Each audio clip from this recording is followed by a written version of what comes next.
Morning everyone. जैसा कि आप लोग देख पा रहे आप लोग के लिए हिंदी ग्रामर का प्रैक्टिस क्वेश्चन लेके आए हुए हैं। उससे चला नहीं जाता इस वाक्य में वाच के किस भेद के लिए है। उससे चला नहीं जाता यानी एक प्रकार का यहाँ भाव प्रकट हो रहा था, भाव वाच है। वह चार लड़के बैठे हैं, इसमें विशेषण शब्द क्या होगा? चार।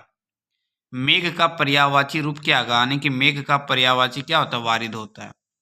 अर्थ के आधार पर वाक्य के 8 प्रकार हैं, उनमें संदेहार्थक वाक्य की परिभाषा क्या है? तो जिसमें संदेह, शंका, संभावना आदि की सूचना मिलती है, ऑप्शन नंबर डी करेक्ट होगा। बच्चा शब्द का भाववाचक संज्ञा क्या होगा? बचपन होगा। लंबा चौड़ा मैदान यह किस प्रकार का विशेषण है? तो लंबा चौड़ा एक प्रकार का गुण दिखा रहा है, तो गुणवाचक विशेषण।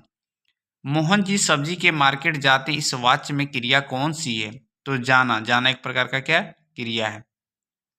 किताबी कीड़ा का अर्थ क्या है? तो केवल पुस्तक पढ़ने वाला को कौन सा कीड़ा कहते हैं? किताबी कीड़ा। 76 दो स्वर वर्णों के संधि को क्या कहते हैं? स्वर संधि कहते हैं। भैंस का लिंग बदलिए तो क्या होगा? भैंस का लिंग होगा भैंसा। अध्यापक शब्द का स्त्रीलिंग रूप क्या है? अध्यापिका। इनमें से सरल वाक्य का उदाहरण कौन सा है? तो सीता पढ़ती एक सरल वाक्य है।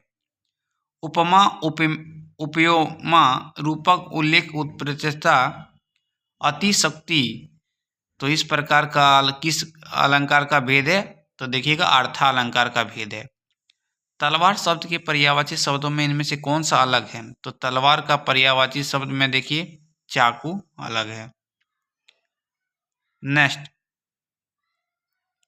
निश्चय निश्चय तो किस संधि का है? तो विसर्ग संधि। दो बिंदा जहां देखिएगा समझ आना विसर्ग संधि है।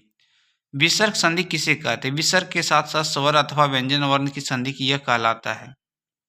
नेक्स्ट, डरकर भागना मुहावरे का अर्थ दुम दबाकर भागना। शाखाएं को वचन में बदलिए शाखा। सकर्मक और अकर्मक दो एक प्रकार का क्रिया का भेद है। तो भाई बंद इसमें कौन सा समास है? द्वंद्व समास है।